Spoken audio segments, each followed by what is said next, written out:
भगवान शंकर की अखंड समाधि और उसी समय सती के पिता महाराज दक्ष प्रजापति हुए।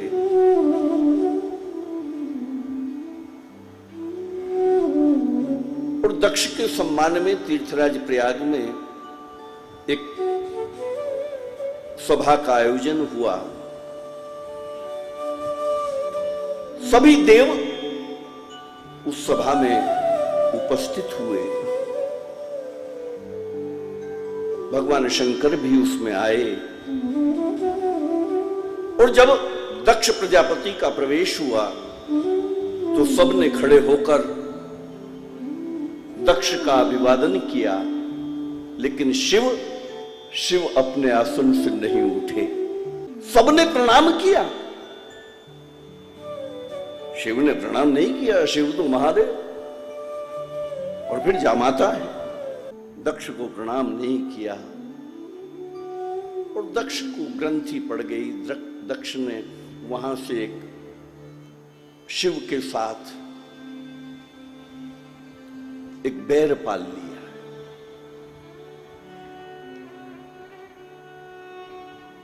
हरिद्वार के पास कनखल में महाराज दक्ष ने एक यज्ञ की रचना की और उस यज्ञ में सभी देवों को बुलाया, लेकिन भगवान शंकर को नहीं बुलाया। और देवों के विमान कैलाश के ऊपर से जाने लगे।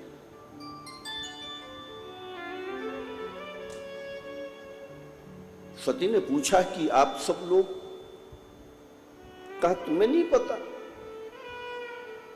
तुम्हारे पिता महाराज दक्ष ने एक बहुत बड़े यज्ञ की रचना की है, हम सब उस यज्ञ में जा रहे हैं।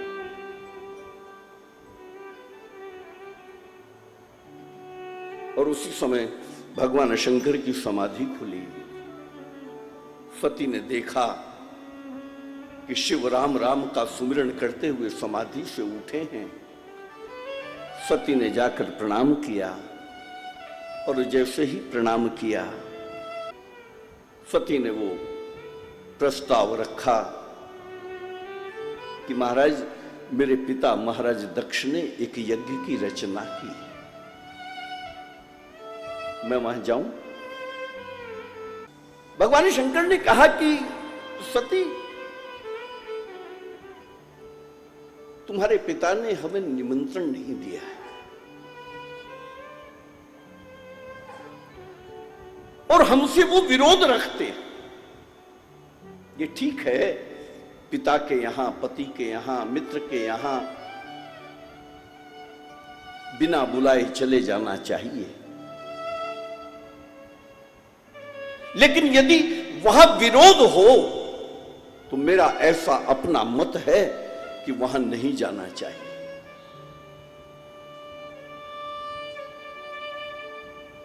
और सती का अपना स्वभाव,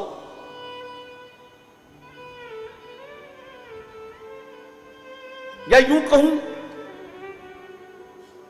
कि एक मनोविज्ञान काम कर रहा है, क्योंकि स्त्री के ममत्व के दो केंद्र हैं, या तो पति का घर और या पिता का घर।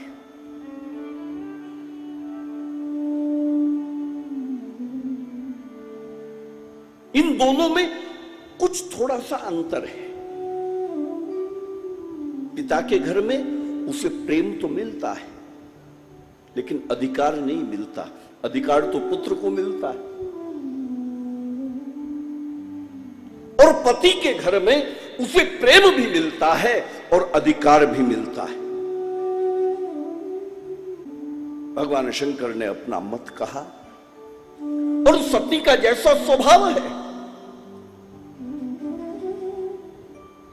कि वो प्रस्ताव, वो जो आज्ञा ले रही थी, वो भाव धीरे धीरे आग्रह में बदल गया कि नहीं, मुझे जाना है।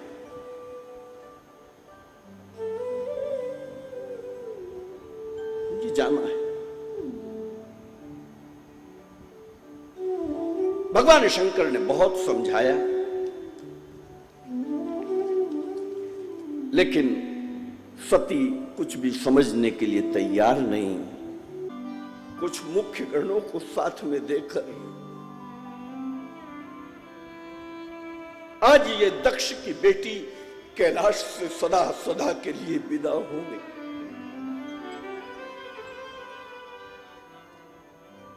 देखते रहे शिव जाती हुई सती को।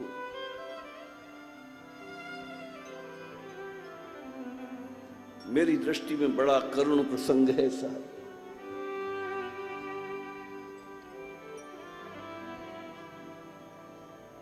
गई हैं दक्ष भूमि में, यज्ञ भूमि में। कथा कहती है कि मां तो ठीक से मिली, लेकिन बहनों ने तो व्यंग किए। तुम्हारे पति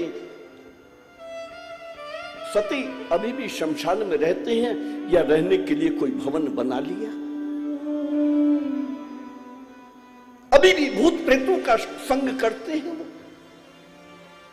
कुछ कटाक्ष किए, उस सब को सहन किया सती ने। और फिर उस यज्ञ भूमि में जब प्रवेश किया तो वहां देखती हैं कि सब देवों का भाग है, लेकिन शिव के लिए कोई स्थान नहीं। सती ने पिता से पूछा कि शिव का भाग नहीं है, शिव के लिए आसन नहीं। वहां महाराज दक्ष ने शिव के लिए अपशब्द कहे और शिव बहुत बोले, दक्ष बहुत बोले कि नहीं बुलाया हमने उसे, वो अमंगल वेश वाला है, भूत पिशाचों का संग करने वाला, चिता की भस्म को धारण करने वाला, उस अमंगल वेश वाले नग्न को मैंने नहीं बुलाया, जटिल है वो।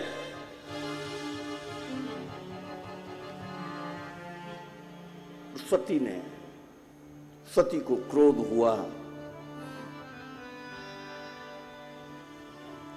सती को वो सब शिव के कहे हुए वचन याद आए।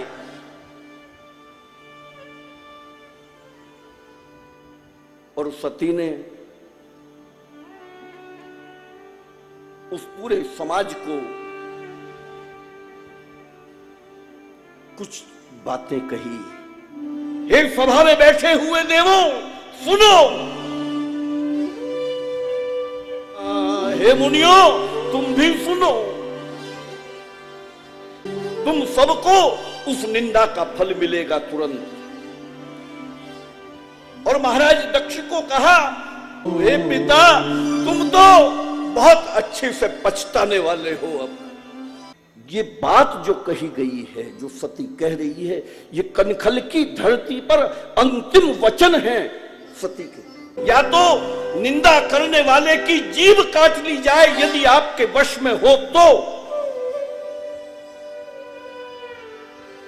और यदि ऐसा ना हो तो कान बंद करके वहां से उस सभा से उठकर चले जाना चाहिए।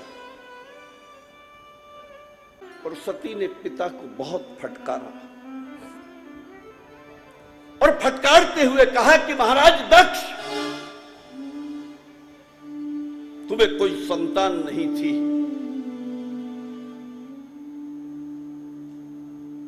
याद करो तुमने मेरी उपासना करके मुझसे ये वरदान पाया था कि मैं बेटी बनकर तेरे यहां आऊंगी।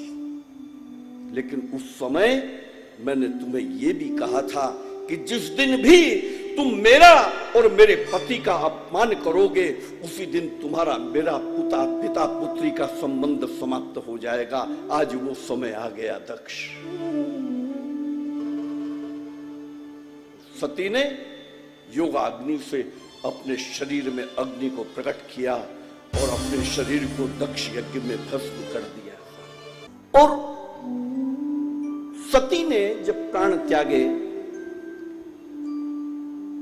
तब अंतर में भगवान चंद्रमौली का ध्यान करते हुए प्राणों का विसर्जन किया था। और एक ही मांग थी, यदि फिर से जन्म हो तो शिव ही मिले पति रूप में। ये संकल्प लेकर सती ने शरीर छोड़ा